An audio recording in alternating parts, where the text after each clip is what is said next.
Hello.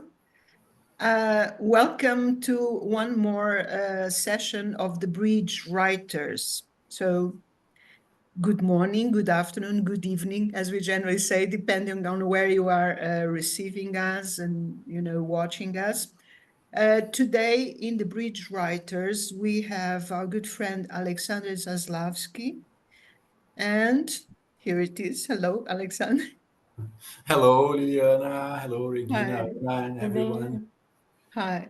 And we have, I also have with me my colleague Regina Schut from Germany. She is, da, da, da. Hello. Hi. And Anna Getelin is already in the room. So we are starting now. Some people are maybe coming a bit later, but let's start. So let me introduce Alexander to you. Alexandre Zaslavsky has been teaching philosophy in high school for over 25 years. He has a PhD in education, and he is a conscientiology researcher and volunteer since the 1990s. He's also the editor of the conscientiological journal Interparadigmas or Interparadigms. He is the author of several articles and verbatim for the Encyclopedia of Conscientiology, and most of these verbatims are on the theme of the foundations of conscientiological knowledge. He is the co-author of the book Existential Inversion, and he is the author of the book Conscientiological Self-Experimentation, which was just launched yesterday. Right? So Exactly. Alexandre is going to talk a lot about the process of writing, right, a conscientiological book, and particularly this one that was just launched yesterday, which for time being is just in Portuguese, but we hope to have it in English in some time, not so far in the future. Me too. Okay, let's see. You have the floor, all yours. Okay, so hello again. Thank you for having me, and thank you for the opportunity to reflect about the process because when we are experiencing it, it just happens. And now, after that, I have accomplished the launching, I can think better about how was it, what do I How have is the process? how was the process, what do I have to say in order to help everyone who is or also experiencing that. I think all of us researchers, all of us, we want to write a book. It's one of our goals. So I hope it helps somehow. For sure, for sure. Okay, so let's share your presentation. Right. Just a second here.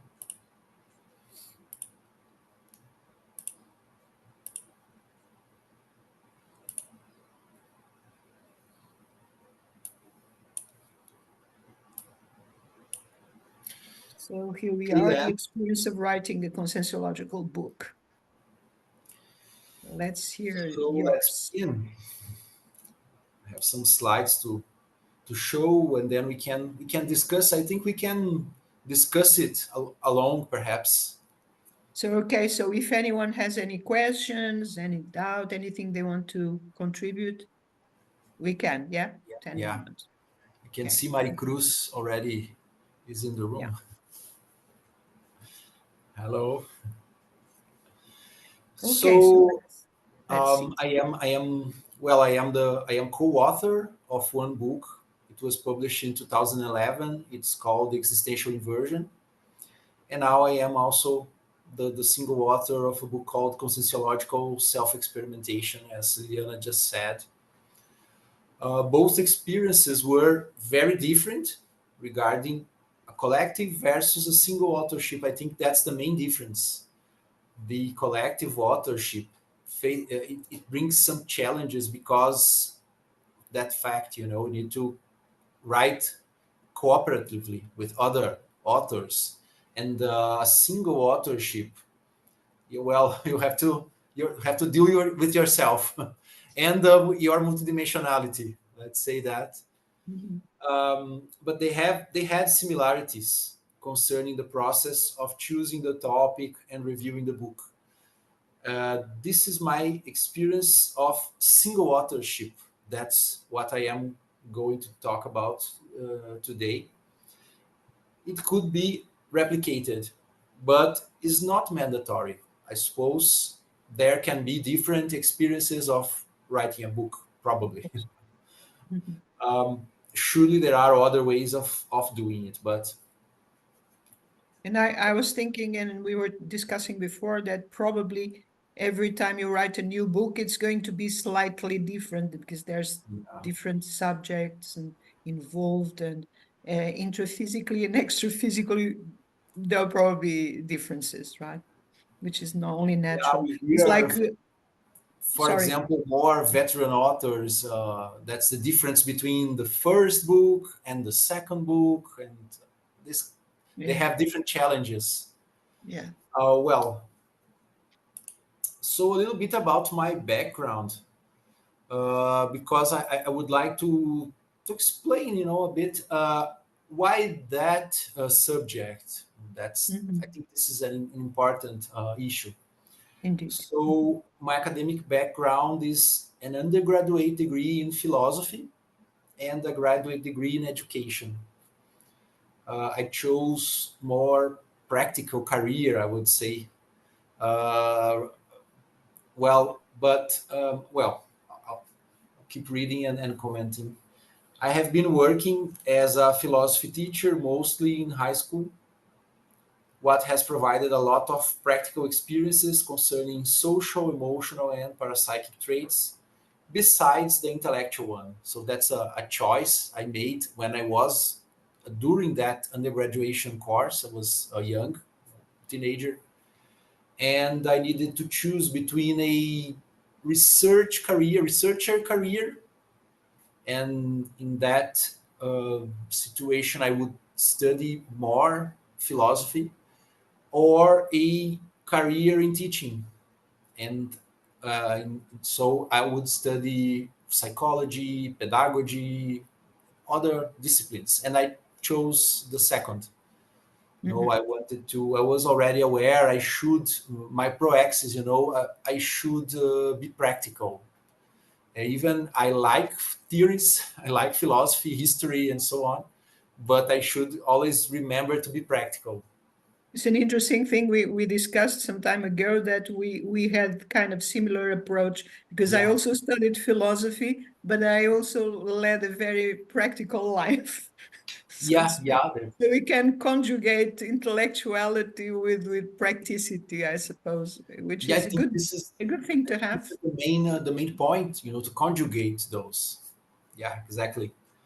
So the production of articles, verbets for the Encyclopedia of Conscientiology, and ultimately this new book has to do with the academic and professional background. So that background definitely influenced me, uh, because it gives, I find in that background the main topics I enjoy, working with, and also my interests, I would say. And those topics, I kind of migrated them to conscientiology.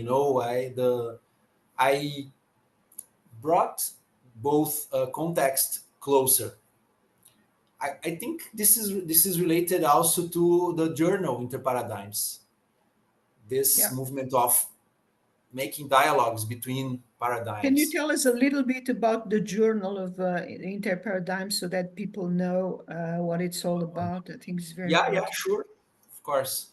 So the journal was an idea of Professor Valdo's idea. Mhm. Valdo Vieira invited me in 2012.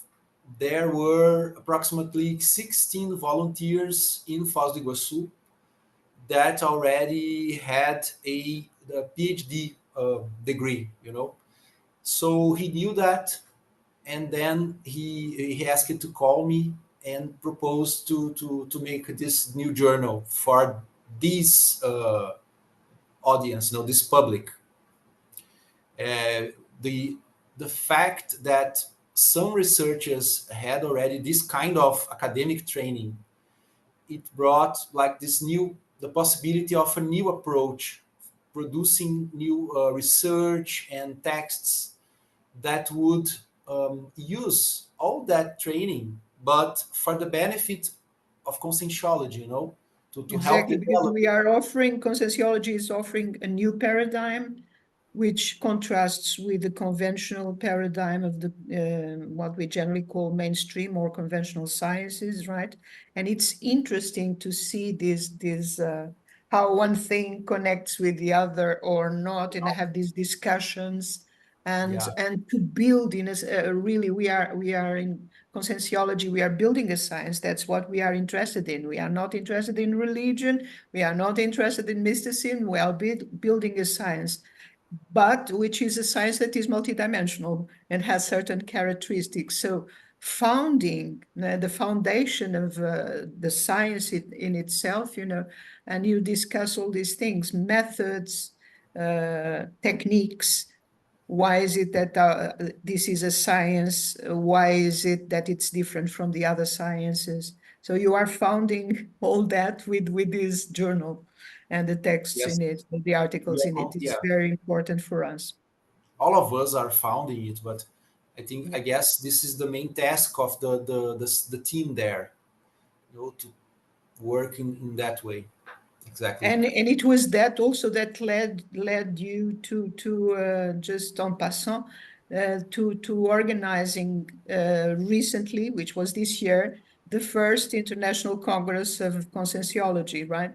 To Yes. ascertain the state of art or the state of science of our science of conscientiology, which was a fantastic event, if I may say Yeah, so. all that we could say is a part of one same program, a big Yeah. program to develop the foundations of conscientiology. So Mhm. the journal, the congress, all that they come together, in this same program. The book also has to do with Yes, this. Yeah, exactly. as we will see. Yes, Okay. yes. Good. So this is well, we were just talking about this little bit of a chronology, how things worked. So between, I guess, my first article was written in 2006. So between that year and 2014, I was mainly concerned with philosophical writings, I would say, in conscientiology. I was thinking a lot about that, and I thought I would write a very philosophical book. I thought I even began, I rehearsed, a book that would be a history of philosophy, which would relate to conscientiology, but nothing of that really worked out, Yeah. as you can see. I don't know why exactly, but I think it was not a priority for the group. It was be more for myself than for the group, so Mhm. not so Maybe helpful. it was not a priority even for conscientiology itself. Yeah, The yeah, extra physical team led you the right way. yeah. Things developed that way. Yeah. So 2012, beginning 2012, the journal Interparadigms, as we mentioned, and in 2015, I guess it was the turning point of all that, because I was part of a team which were, how can I say, in the management of Unicin, the Union of Oh, Conscientiological conscientiology Institutions, institution. conscientocentric institutions, and they asked me to work in the Scientific Council of Unicin, which is a council with representatives from all institutions. And then I was immersing myself. I really, how can I say that? I was really diving into this Yeah. kind of Into this area. holotosn, this scientific holotosn, because I'm much more like a philosopher or something. I'm much more in philosophy. But in the scientific council, I started to deal with the scientific production of conscientiology of the institutions, of the researchers, and I started to think about what should we do to develop it. We develop all that to improve research in conscientiology, and it made a lot of sense. And also, I could use this background, philosophical, so on, for that. So the book Conscientiological Self-Experimentation is a direct result of that. This concern with the scientific development of conscientiology, which took place, which were our main theme in the scientific council, which is the main theme until today. Yeah. And I'm there until today. Since 2015, I'm there with other people, other colleagues from the institutions. I think another interesting thing for those that are watching us to know is that although your book has just been launched in Portuguese yesterday, and so it's not yet available in English, the journal has material in English, right? It does, yeah. So Interparadigms, it people is interested bilingual. can access this journal and read what we have to say about our science in English. Right, exactly. So in 2016, between 2016 and 22, we had the research team on scientific methodology of conscientiology, me and other colleagues, more 5 or 6 colleagues, and there were a lot of production. All of us, we published many articles, verbets, and collective articles. 2018, I presented a first article on scientific methodology of conscientiology. It is published on the journal Consciência, and that was the beginning of that. In 2019, the article on a consciential self-experimentation, which eventually became this book. I developed the article into this book. And between 2019 and 2024, the writing of the book itself.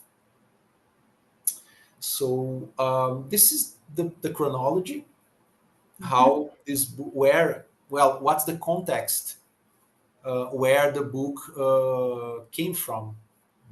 That's the context. The book doesn't come out of nothing. The book has Nothing comes out of nothing. obviously, but We all have our own road but to follow. it's important to highlight some things.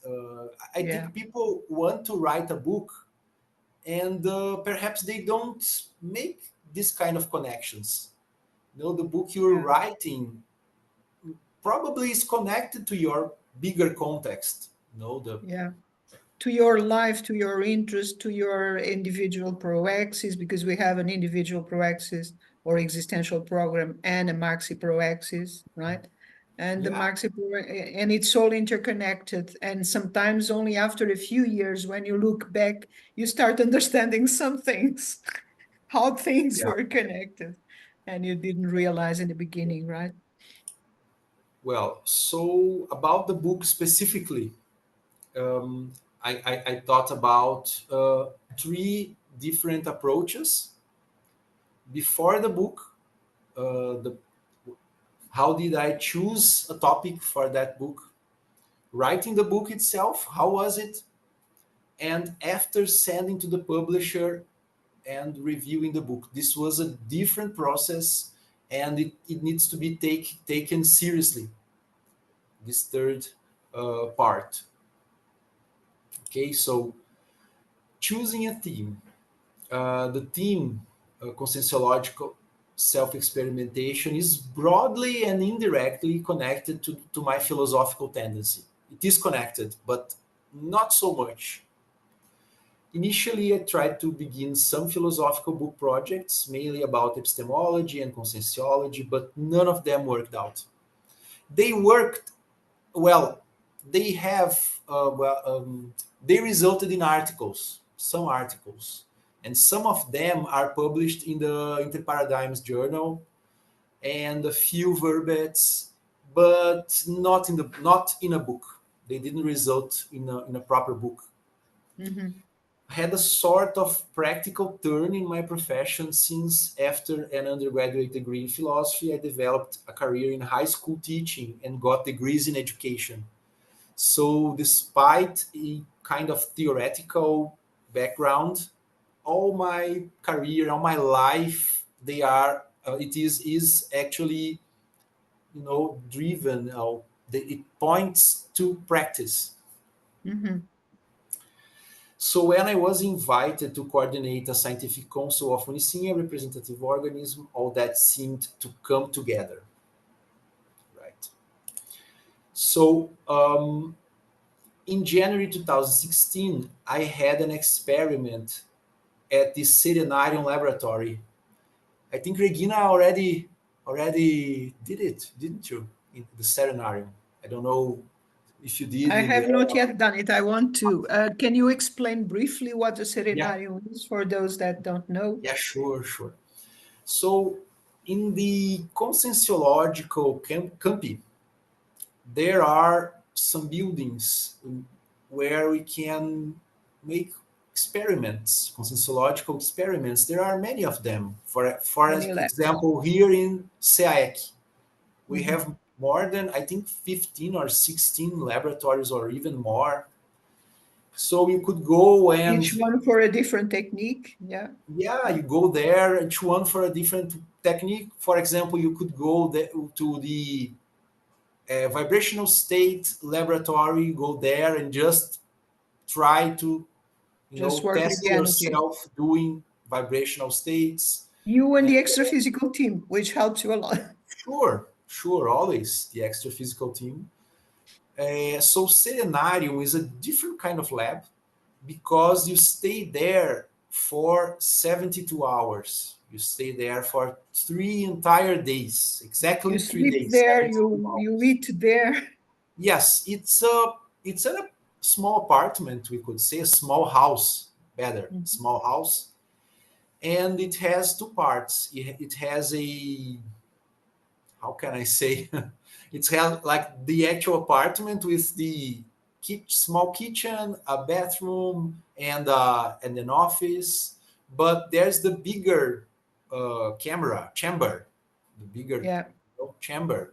Mhm. It's almost empty. It has only this bed there, and you go there. It's where the experiment takes place, perhaps not all, but it's Most the main, main main space. thing. And you stay there, and you can, for example, make this, how can I say, balanço, existential.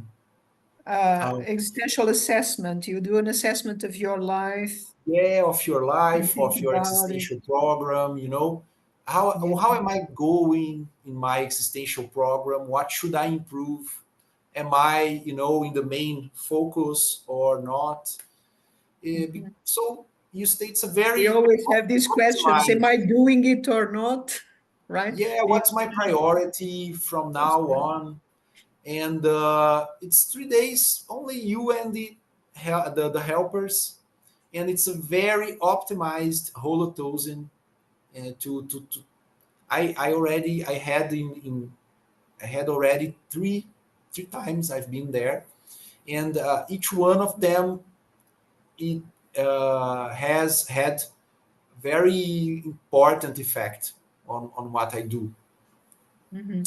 So this in January 2016, it was the last one, my last experience, and I had an experiment at Serenarium Laboratory, and it got very clear how the clauses of my proaxis converged to the topic of the scientific methodology of conscientiology. That got very clear. It allowed me to be at the same time philosophical, practical, and most of all, useful. So that year was a turning point concerning topic prioritization.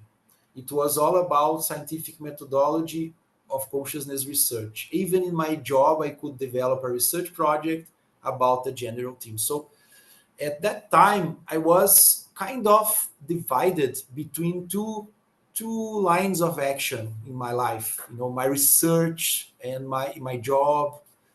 Because of that degree in education, I was kind of involved, I was very involved, better, with education, educational improvement in the school, these kind of things.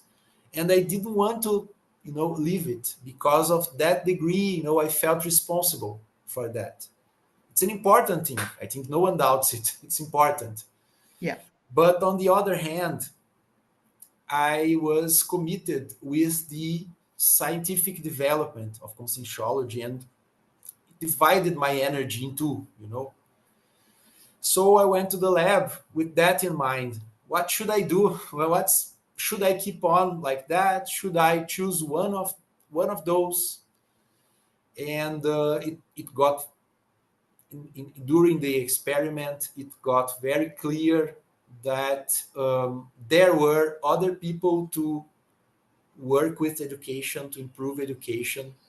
That didn't require an intermissive course to do, but the development of the science conscientiology, I had to how can I say? I needed to give more It was attention. part of your existential program. If you Yeah, said there were yeah. Like clauses were connected. education is a part of my existential program, but more in a preparatory approach. Hmm. It is a part. My job is in education. It's very important for me. Yeah. Be in the classroom with the students. It's really Mhm. important to me that. But now and from many years, I've been in the so-called executive part of the praxis. The second half, and now it's different. I need to take initiative and to bring something new, and that's not education. So it's the scientific um, base, foundation of The conscientiology. foundation of the methodology. Yeah. May I add So something?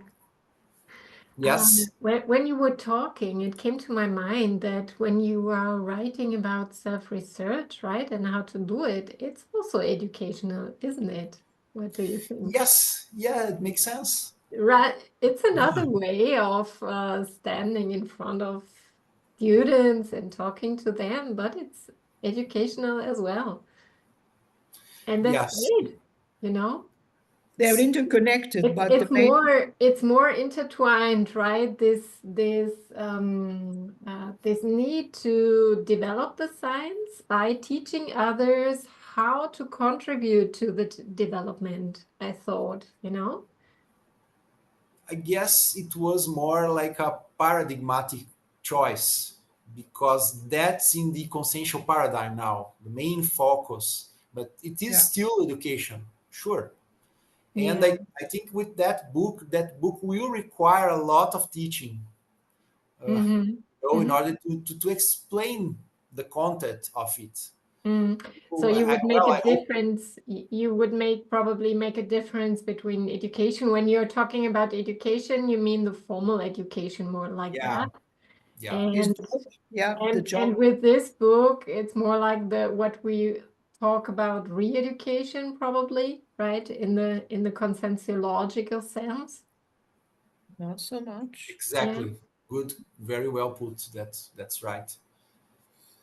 Right. So it's still education, but the paradigm is another one. It's not a formal education anymore. It's re-education. I think I will. Education is what makes me practical. It's the anchor, my anchor. What brings me, put my feet on the ground, something like that. But here, yeah, you are mainly setting the very clearly what is the methodology of conscientiology and what are the techniques that the conscientiologists use or can use, which is a totally different ball game, because now you are founding, laying the roots. Look, this is what it is, and this is why it is a science. It's not something else. Yes, yes, yes. So after that positioning about the topic, my production boomed, and there was a stream of articles and verbets. It was kind of interesting how one led to the other in a stream. For example, the verbets method and scientific method, and the articles about scientific method. All that happened in like 1 year or so, 1.5 years. A scientific program on scientific methodology of conscientiology was established. In summary, the topic that worked and was turned into a book was the one most useful and helpful within my background and personal interests. I think this is the summary. Mhm. The one most useful and helpful. But of course, within my background, of course, it's not something that has nothing to do with me. It is related to me. I enjoyed doing that, but it's the most useful and helpful, perspective, facet, the approach. Mhm. I think this is very important. That's why I highlighted it, because this part of searching for a subject, searching for a topic, it's very important, because you need a good topic. You need it in order to be motivated to research, to write. You need a good topic, and this is how I summarize it. It's the conjunction of usefulness and um, well, usefulness and Can be the, helpful for the others. Yeah. background of the author. Yeah. And also, that's the thing, when you choose a topic, the topic has very much to do with who you are and, your interest, I mean, it's because every book that we write, we are writing ourselves in the book, no matter Exactly. what. Yes, yes. So it has to be a topic that is connected. You have to find in yourself, what are my interests? What are my, I don't know, depends on what you want to write. Is it about traits? Is it about strong traits? Is it about this? What are you interested in investigating or developing in yourself? Or you already have and you want to offer to others, look, I have this trait, kind of can be useful, or this or that, how you go about, how did I arrive where I am, or it is a journey of investigation, and the whole process flows from that. Yeah. Yes, yes, exactly. Depending on, because there are many types of books that we can write in conscientiology, right? In this program of the Bridge Writers, we have been from, there's books for children, there's books that are more technical about one specific thing, one specific technique, or one specific trait or something. There are many different types of books. There are books that are more autobiographical than others. We try to show a little, different types of books as well, right? So let's move to the second part here. It's about writing the book. So the book actually started to be written during a course on Mega Gescom, with the Mega Consciential Gestation. It's a course given by the institution Uniscom, the Union of Writers. Of And it was conscientiology. the Union of Conscientiological Writers. Yeah. Yeah. So it was the first class of the first time the course happened, and I participated in that. In the dynamics of the course, each student brought a summary of a possible book and presented to their colleagues, and everyone gave feedbacks about it. And they all encouraged me a lot to write this exactly book, this exact book about conscientiological self-experimentation. It made a lot of sense to them. So that was the moment where the book started to be written. So I created, the file in the computer, November 2019. I think October 2019. So I decided to take their feedback as guidelines. An interesting detail I wanted to share. The book was completely written in the cloud, that is in a Google Drive document. Never thought I would do that, but it seemed uh, like a safety measure on one hand, and on the other, it's very practical because I could write it everywhere I want, anywhere. Just it's in the cloud, so called in the cloud, and it happened. Really, really, really happened. It really worked. I mean, well, a very useful tool was to make an automatic summary with the titles of the sections, chapters, and subchapters. The list was displayed in a menu on the left of the screen, and I could navigate the document easily. I suppose maybe you already know that, but for me it was very helpful doing that. Sometimes while writing a chapter, there came up laterally ideas to be written in another chapter. So I tried to keep them in mind and immediately went there and wrote at least a summary of them. Uh, so I work well with a structure. I know it's not a consensus. I prefer to write a summary of the book, even though it will change, but it's a structure, and I start writing the chapters inside that structure. I But think this is something that happens to, it's, as you say, not for everybody, but it helps a lot, especially if you're writing, I don't know, your first book or something, that you yeah, get I call it the spine of the book first. I also did that because I've been participating in Unesco's Immersions in Writing, and that was a suggestion in the first one that I came. Say, okay, start with the spine of the book. What is it that you, well, first we did a kind of I did a brainstorm, right? A little, and I did a map, a visual map, and then I started doing this spine where you exactly, I want to discuss about this and this and this and that. So these are the parts of the book or in the chapters, and then come the sub chapters, and then you just have to fill in, yes, about this. What is it that I have to say? This and this and that. yes, It you start to fill those in, not necessarily in the order. You could yeah, go yeah, writing the best order. It feels right for you. yeah. But using that tool allowed me to navigate quickly between one part and the other.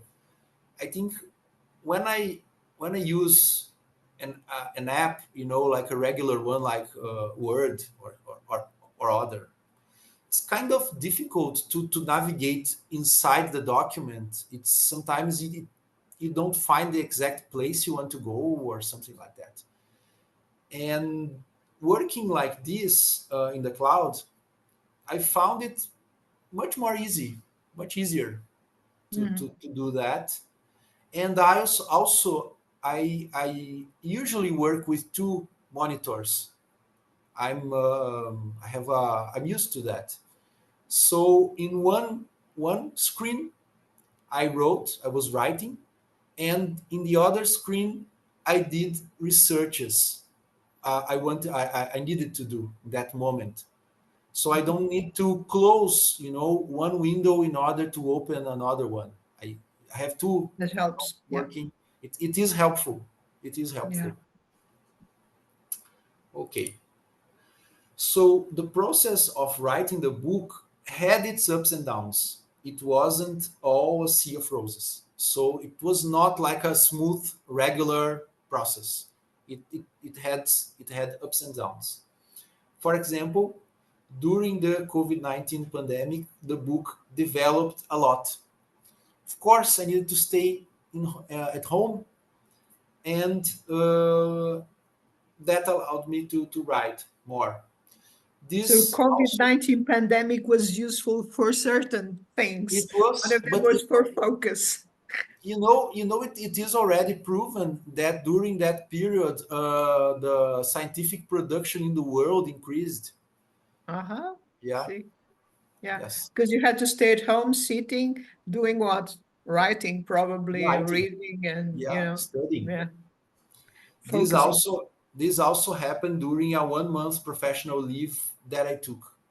So it seems that although I never quit writing entirely, I was always, looking for some time to write. That during this period, I was always trying to write, but these two moments, they were different. The book developed more in those two moments. And I think that also, I don't know if you find the same, but when we really start and get into a certain flow of writing, then it becomes kind of addictive.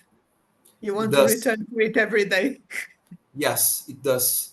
Yeah. I think, yes, after, and also when you reach a moment in the development of the book, I mean, when you reach a kind of a level or degree of development in the book, you want to see that developing more. Yeah. You want to see where it is going. It is So a journey. it's like the line of where no coming back. There's no coming back. You need to Yeah. move forward Yeah. after that. So there were different versions of the book. When the reviewing of the material demanded structural change, for instance, shifting the order of many chapters or introducing important new concepts, I made a copy and changed the version title. I think this is important. You need to be flexible because no, if I thought this is my book and it has to be like that, then maybe I would get stuck because the dynamic was different. It something new was coming, and it's important to realize that. So it was important to have the flexibility to recognize when there were changes to be made. And you need to renounce sometimes some approaches and some parts of the book eventually. I like it, some parts of the book, and they are not in the book because they lost their connection, to the main structure of the book. So I Mhm. save them to maybe other time, other texts, and so on. So if you need to be flexible, while writing the book. And The it's some probably people, an exercise of flexibility as well. If one is not so much, it's an exercise, writing. it Yeah. is, of course, because sometimes it took a few days to realize that. I Mm. was thinking about a problem in the book and couldn't figure it out, what's the solution. And then I realized, well, I need to renounce something. I need to let something go because it's not working. That's the flexibility I mean. And it's an Yeah. example. It's an example. Well, writing gradually populated my mind in a way that I was reflecting and solving problems brought by the book during my daily routine. So that was the main thing in my mind for a while. Inevitably, there were also many ideas that came up during my Penta sessions. That's important also. All kinds of ideas. The order of the chapters, an important author to recall, a person I could talk to, the general scope of the book, unexpected connections to other areas of my life and other interests, etc., etc. And I didn't repress those. considering that the book would do assistance and as such is also connected to the Penta practice. Yeah. So some A lot of maybe, things happen during or after Penta, right? You know, yeah, you come up with ideas. one could say that, well, that's not what Penta is for. Like you should be assisting consciexes and so on. But one thing does not exclude the other. You do the intrusion required, the assistance required, and also ideas come up along the way. Yeah. And many Happens the same important, to me. Yeah, does there's it? always something. Oh, today I have to add that. Oh, that thing is connected with that. Oh, this. Oh, I cannot forget that. So funny. Yes. And I take note of that after my Penta sessions. I have a diary. I take note of what happened. And also I take note of the ideas. And that became very important in the process of writing the book because there were important ideas in the Penta sessions that they make a difference in the book. Gradually, I started to show excerpts of the text to expert people in order to check out their impressions and get general feedback. So I sometimes I met with friends, and I had the idea to show them some parts of the book, and as it was in the cloud, I could just open my phone and show them what I wanted them to read. It was easy. In a coffee shop, for instance, I could do that, or wherever we were. And well, I will make more comment on that, the importance of getting feedback. The more the version of to send to the publisher got near to completion, the more I sensed and perceived the explicit presence of extra-physical helpers. That was also interesting to realize. I feel the help, extra-physical help. I feel that. Mhm. I feel that in the energies, in the ideas. It's not usual to perceive, explicitly them. But in this final, you know, the final part of the process, I needed to complete it. Mhm. They showed that they showed themselves more, explicitly. It Mhm. was as if they wanted to help me to materially finish the job. There are several formal details and requirements which demand patience. We need to take a good breath so we can actually go through these moments. So the end of the book, it's quite a labor because you need to, for example, you need to read the book over and over again in Yeah. order to see if it's coherent, if it's working well. You need to do that as author. The so-called post-textual parts, the indexes, the bibliography, all that takes a lot of energy. You need to be very, to pay a lot of attention in that. So it's One way interesting. is the bibliographies, for instances, and some of the indexes or annexes that you want to Yeah, give to the book. I keep writing them almost at the same time. Every time I read a book that is connected, immediately goes in the bibliography, da da da, so that at the end there is not so much, it's that's a already good, pretty much organized. good And procedure, good idea. yeah, Yeah, but there's things I noticed that sometimes there's months that I only do these technical bits, you know. yeah. It, But anyway, the completion part. I mean, it's yeah, very important because if you don't do that, uh, the book will not happen yeah. at the end of the day. It's we say in Portuguese. Well, uh, no, now I forgot the idea, but let me continue here. O livro não sai in Portuguese. The book doesn't come Suddenly, out. while writing in such moments, I realized I could picture someone in my mind. I was already, that happens sometimes. When I realize it, there's a picture of someone in my mind for a few seconds already, and then I realize it. Someone I don't know, and then I could perceive a different helpful energy.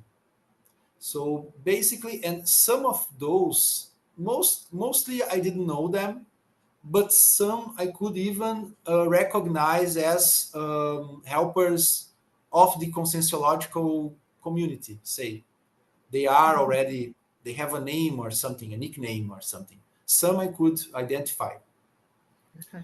The phenomena involved mainly intuition, clairvoyance, and psychometry. The phenomena were basically those.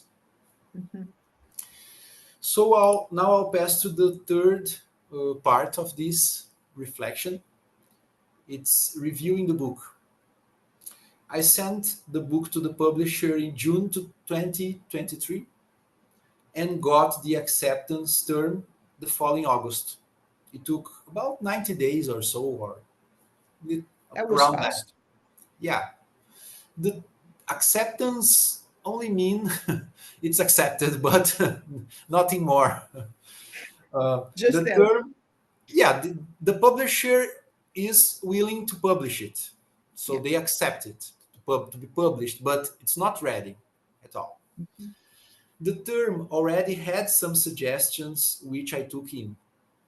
After that, it followed complete and detailed reviews by 4 experts in the field, not to speak of an indirect review I got from a set of experts involving a verbet. So I had a verbet about a similar subject, and also that feedback helped me with the book.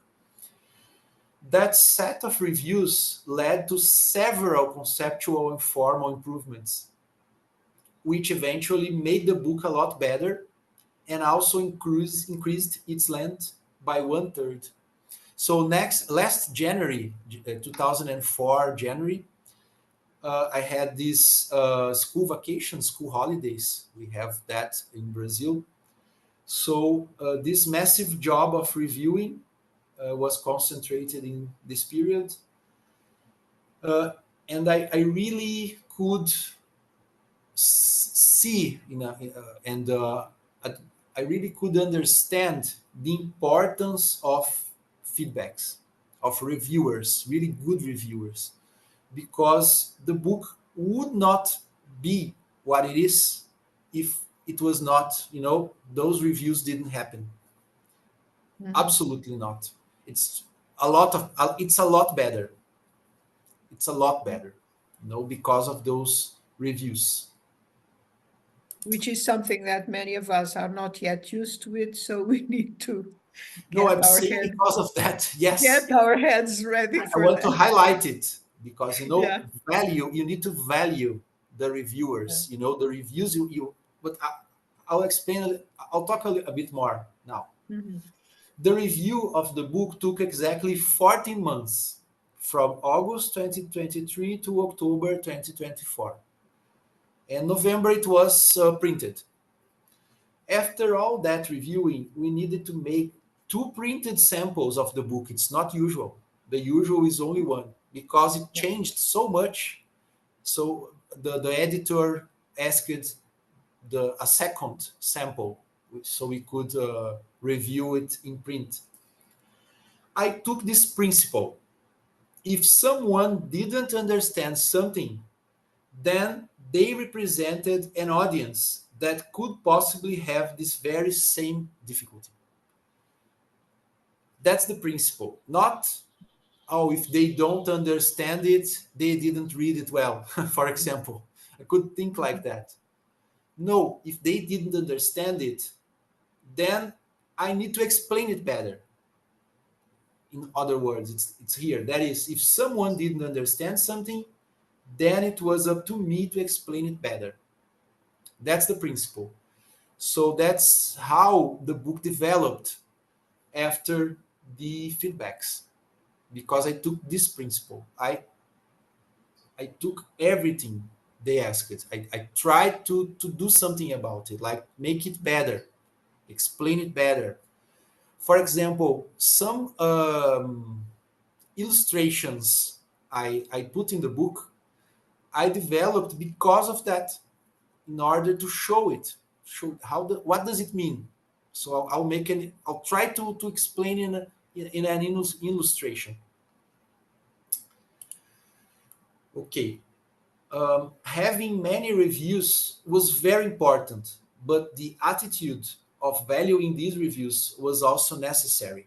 It's not only a formal, bureaucratic requirement. You need to have reviews. No, you really do need to have reviews in order to improve the material. I would like to stress the following writing principle. Take the reviews seriously and in a welcoming attitude. Try that. It's not easy because you put so much effort in writing the text. You don't want to, well, it's natural, just natural.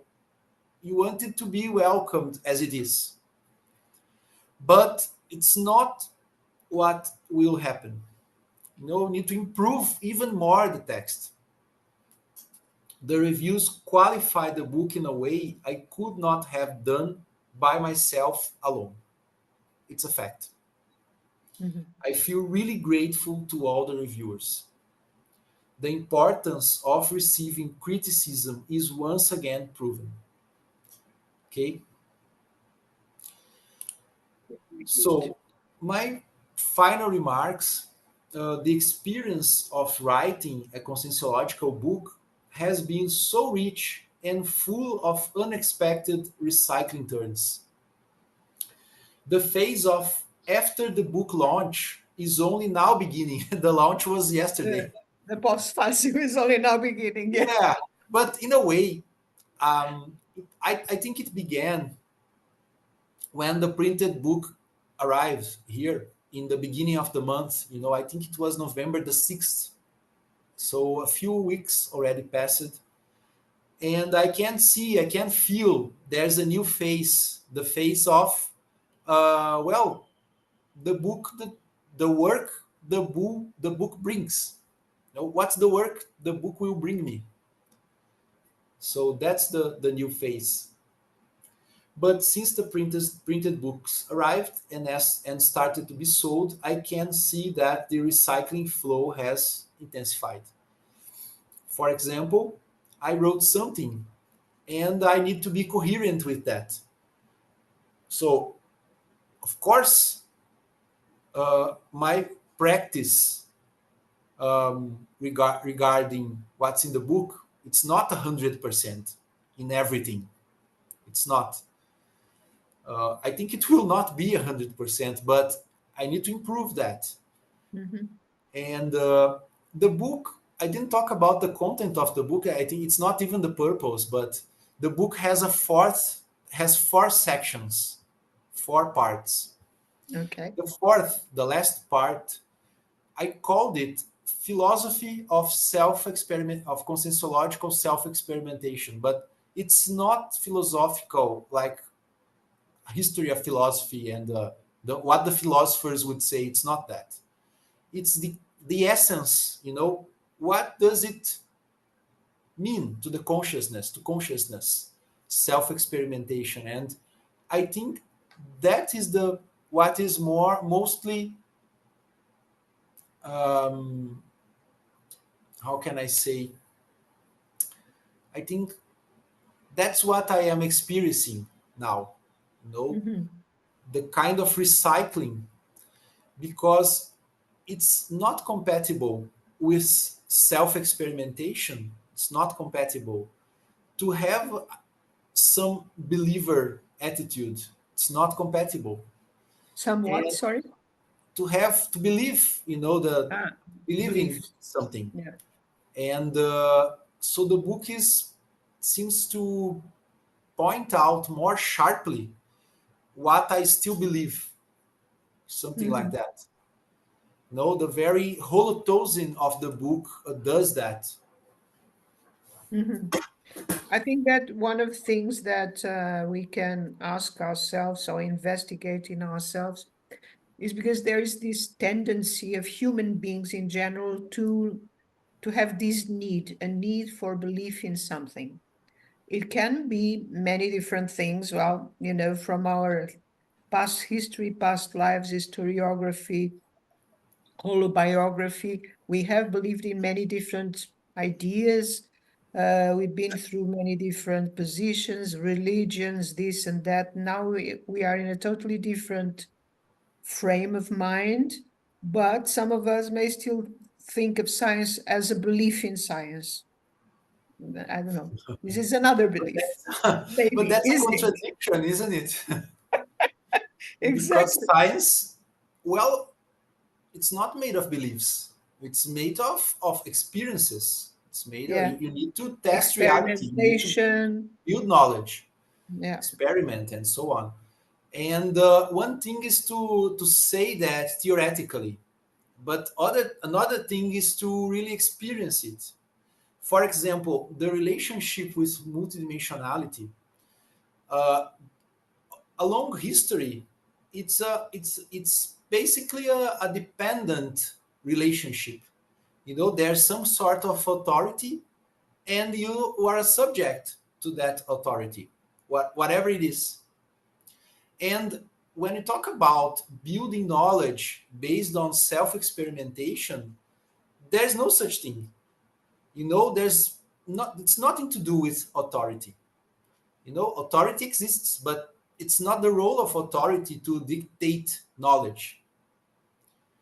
So how do we, for example, how do we see the helpers? The extra-physical consciousnesses, they are helpers. I think it's a good point of re-education, because they are our colleagues, they are consciousnesses, they are like us, but they don't have a physical body, and they are doing different things compared to us. They are not guardian angels. No, they don't have a special status or something, and they don't want to be seen like that. So it's not like, oh, there's something watching over me all the time. Is there? But do you really want that someone is guarding you all the time? Do you want that? Because the more we evolve, let's say in that way, the more autonomous we are, because we don't really need to be guarded. We need to work together. That's a totally different thing. Mhm. So, but Shoulder and shoulder. that's a very different thing too. If you think about our history in the past, other paradigms, other, lines or streams of thought we had, it's totally new to think like that. Uh, we are so used to hierarchical relationships. Not that there aren't hierarchies. There are hierarchies, and we need to know how to deal with that. I'm not denying there are. There are. But But nothing is imposed. Nothing is, no, but it's what it's you not make of it. it's not like that, Yeah. and I guess we are in a process of transitioning from religious paradigms, Mhm. and I would say military paradigms, perhaps, where hierarchy is absolute. So, and that is something we are re-educating ourselves, and it is a self-experimental process. That's what I mean with the book even. So Mhm. this re-education, I think, is the summary of all that, of the book. This re-education to how to evolve based on self-experimentation, not in belief. Mhm.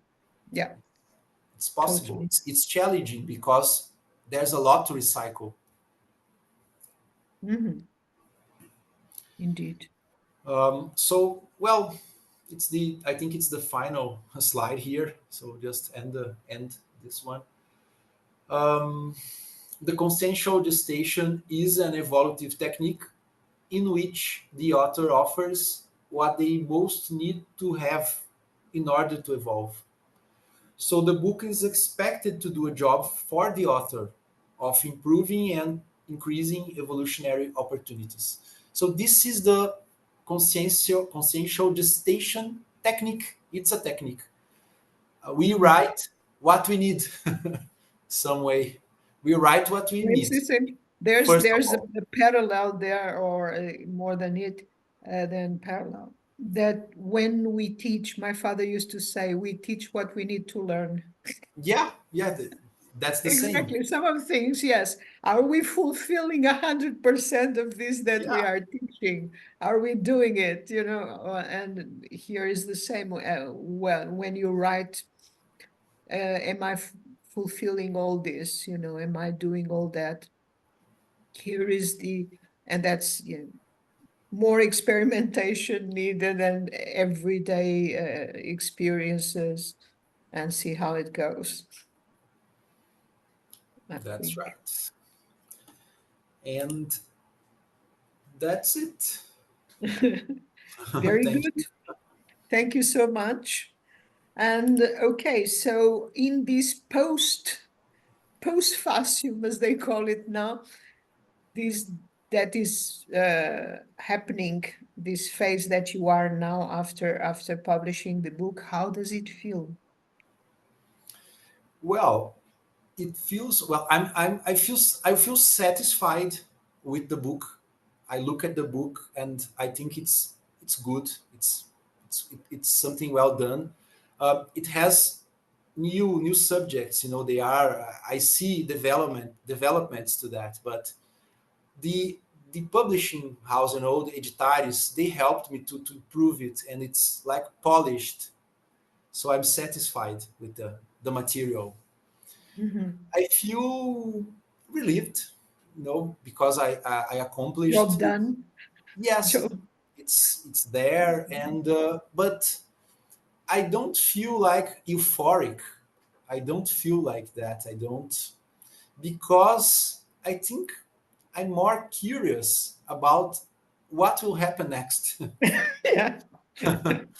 I, I, I have some experience at this point, and I already know that every new degree you go, there new challenges they come, arrive. So I think that's what I want to know now. But I'm really pleased to see how happy people are with the book. That's something really really good to see. Mhm. People come to me, they approach, and they say, "Well, I'm so happy. There's this book now. Now we can work with this kind of subject." So I just was playing with Show us my the book. Show us the book. the book, right? Let me That just a moment. we're gonna have an idea how it looks like, the cover. So this is the book. This is Uh-huh. this orange book. This Yes. nice cover was done by Nani Brito, our colleague here in the Uh-huh. epigraphy. And I was kind of joking with my friends that I don't feel like particularly happy, but I feel happy when It's people it feel is a happy for me. serene joy. It's a serene joy. It's not euphoria. Yes, but I feel Thing. happy when people feel happy for me. Like this, I like to make people happy, so I'm happy for other people. That's good. Yeah. Something like that. Yeah, what do you mean? Yeah, that's nice. That's I nice. I'm kind of a bit skeptical in a way that I know I'm introducing some new subjects to the community. I am. So I want to know, I want to see the reaction. So one thing is to be glad, happy with the book like a new thing. And another is to actually get to know the content and react to it. That's what I want to know. Okay, very good, very good. Thank you for sharing that.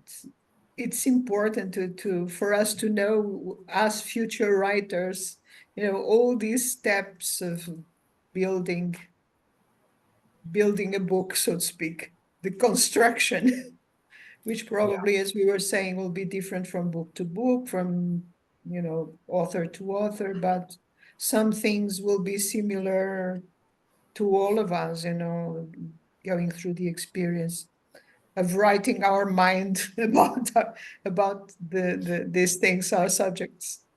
Yeah, this just let me comment on that a little bit. The writing our mind phrase.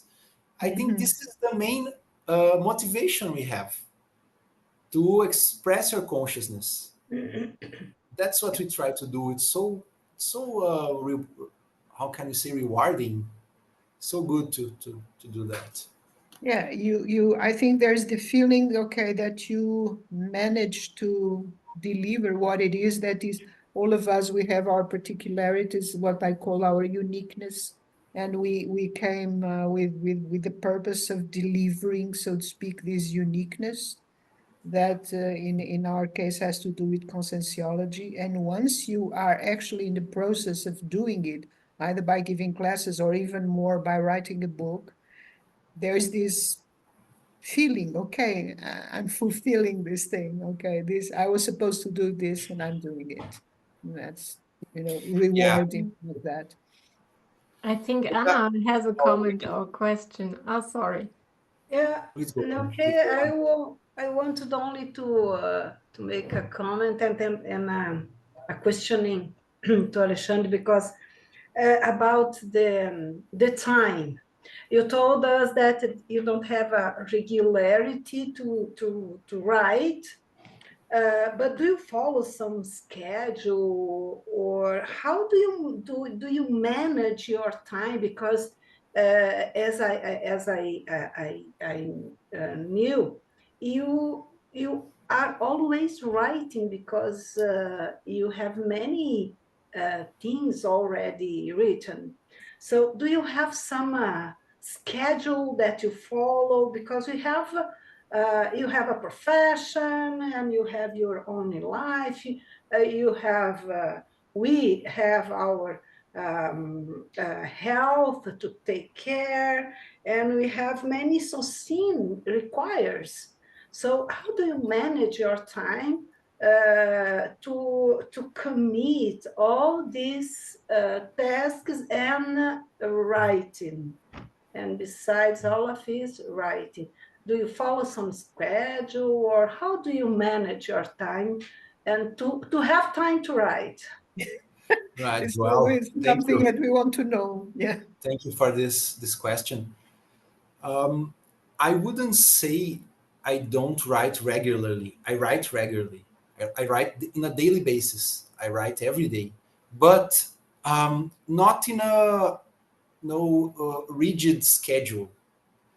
I try to have how can I say, instruments around me. I try to have means around me to make it easier to write. For example, I basically follow some techniques of Professor Valdo. For example, I have these sheets of paper in my office. So I'm thinking, I have this idea. I go there and write it.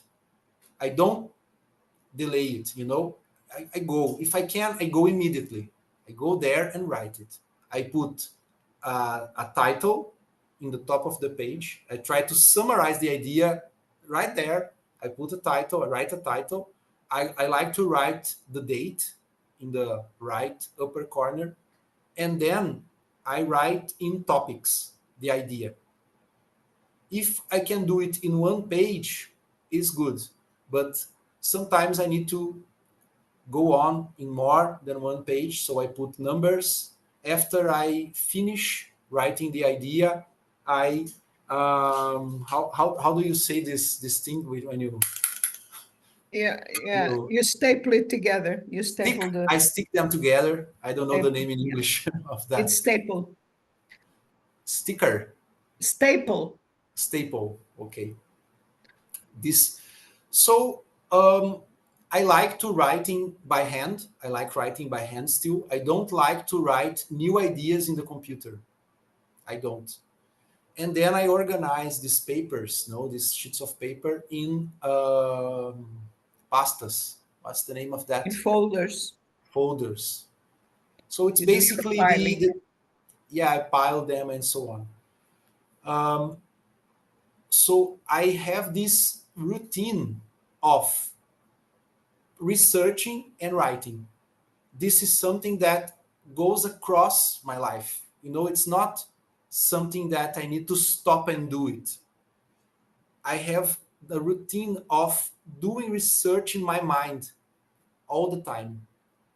And then I write it every day, even if it's like a note in a sheet of paper.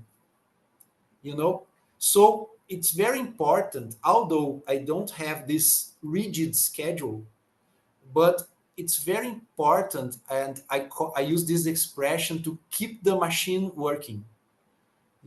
Keep the machine, you keep moving. You don't let it stop. Never. It needs to keep going, like a wheel. You put energy in it, and then you put it again and again and again and again, ever. That's how I do it. And we have, well, I wish the verbets were more accessible. Yeah. But the verbet is a tool that helps us to write. It's still in Portuguese, so far as I know it. But I use the verbet as a way to, register some sort of main ideas, some like a pill, in a nutshell, or something, a very very concise topic. So I registered there, and in articles. Well, I guess this is it. You need to make a routine and include writing in your daily life, even if it's not like a rigid schedule. I suppose no one has this sort of rigid schedule. Yeah, there's this idea that Sandra Tornieri came with, that is like, we do, people that do Penta, right? This is a commitment for life, and you do it every day. If you do the same with writing, you will achieve great things. And one of the things that she suggests is you do your Penta, and right after you do your writing. Good idea. And it gets, one thing improves the other, feeds the other sometimes, because as you were saying, after Penta or something, lots of ideas come. So especially when you are focused in writing, and so maybe connecting one thing with the other, if you can do that, it's very useful. It is. You can Yeah, produce something really. Yeah. Marcia, Marcia, have a question? Hi, everyone. Thank you. Congratulations, Alexandre, for your process and for sharing it and the results that you are starting to see right now. I have a question regarding the approach when you are writing something. You're adding some your thoughts, your singularity into a field of knowledge, and that since it's adding to something, this could be a bit disruptive or unexpected to some of the audience that is within that field. I was wondering if you felt that, and if you did, how did you deal with this situation?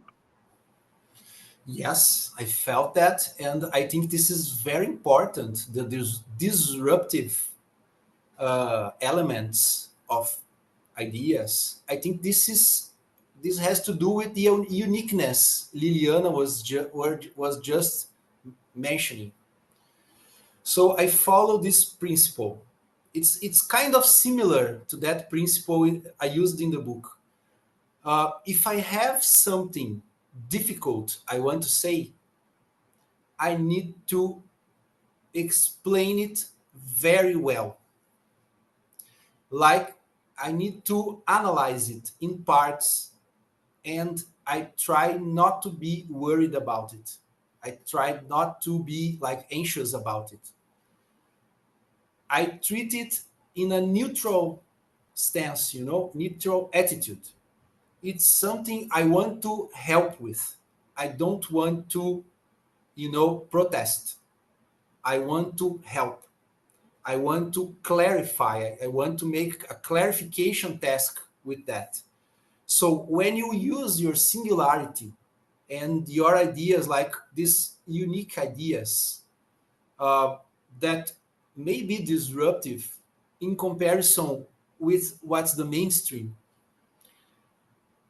that's, I think this is, it motivates me, because I want to see what it takes for me to explain it and people can understand it. So for me, it's a matter of understanding a new thing. So that this is how I summarize it. And this book is filled with new things. I even put how do you say annexo? This Annex. Mhm. one annex in the book. I called a summary of the arguments of the book. And there I put what's the main thesis of the book. What's it? What's the main thesis? And this thesis, I know, is disruptive in a way, because the concept of self-experimentation was not defined in conscientiology. So everyone values self-experimentation, but in a different way, each one, because there's no definition of it. And the tendency is to identify self-experimentation with personal experiences. Mhm. Exactly. So my thesis is that self-experimentation is a type of personal experiences. It's not the same. It's Exactly. not a synonym. It's not a synonym. It would be And lovely to to further discuss this, yeah, because this is a very important subject in conscientiology, and many people confuse one thing with the other. But we are coming close to the end, and right. Wagner is still there. So if you, Wagner, welcome. If you can be briefly, be to the point, and ask your thing, ask your question. Just a quick question, Alexandre. During the review phase, I wanted to know if you have faced some kind of dilemma with the reviewer. For example, if they were against your ideas or some type of philosophical dilemma about what you are writing and the reviewer said to you. Did you face that in some moment? Not really. Not No? really. No, because I think the reviewers, well, I try to choose the reviewers, the Mm-hmm. ones I think were more connected to the subject. Could understand better what you were talking about. Yeah, yeah. So they liked it. Generally speaking, I faced a few like formal dilemmas with the form of the book. So and I eventually I let them decide some things about the book, Mm-hmm. but not the content. Well, Okay. yeah. Thankfully, Thankfully, yeah. Okay. thank you, Okay, so Wagner. Thanks. thank Good. you very much for everything that you shared with us. And we are very happy with this book. I think it's going to be a very important book in conscientiology, if I may say so, because exactly everything that you discussed and this idea that you bring, the experimentation is not the same thing as experience, as many people here still confuse one thing with the other, and that we need to do more experimentation. And I'm really very happy with that. I want to thank everyone that is present. I would like to have your final words so that we can wrap up. So thank you again for the opportunity, and I hope it helps and motivates everyone to write their own books. I'm looking forward to see other books coming up, new ideas, and so on. Yes. And this is very much the idea that brought me to develop this series of the Bridge Writers. The focus, the objective, according to the perception I had, the parapsychic perception that I had as well, is that the next phase of conscientiology, internationalization of conscientiology, is not just translating the books. And we'll never probably have enough translators and revisers to translate the whole corpus of conscientiology, which is vast. But one thing that is as important, and it's probably the next step, is for people to start writing conscientiology in their own language. And in English, it helps because it's more lingua franca, right? More people can read it, but in their own languages as well. It is a challenge, but it is also, I think, a goal that is important to keep in mind. And with this session, we close the year, but we close as well the program. We are going to give it a pause of 1 year. It will continue the Spanish version of it, which started recently this year, which is a little bit a different format, but will continue in 2025. But in 2025, we will give it a pause in the English version and hopefully return in 2026.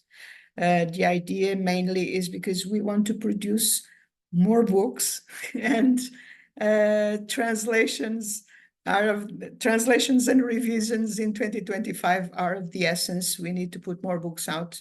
We have many in the pipeline and we want to finish and have them published. That is the main idea. So it was lovely and hope to see everyone next time. And in the meantime, in any other activity. Okay. Regina, do you want to say a few words?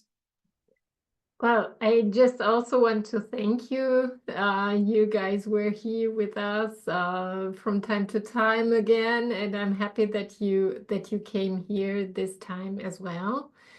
I'm curious, probably you will have it in English as well, this book. I think it would be great, and we gave the idea to translate so people can just revise it or review it, better said.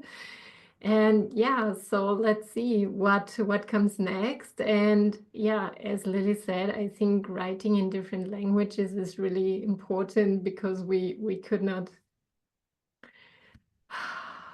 be behind of all the stuff that is out there worth translating, and yeah, we need to keep going, and I'm happy to be with you in this journey, and I hope to see you in other programs. And yeah, next time. Bye from my side as well. Thank you. Okay, so thank you again to everyone that came and to Alexandre in special, and see you soon. Bye-bye. Bye for now. Bye.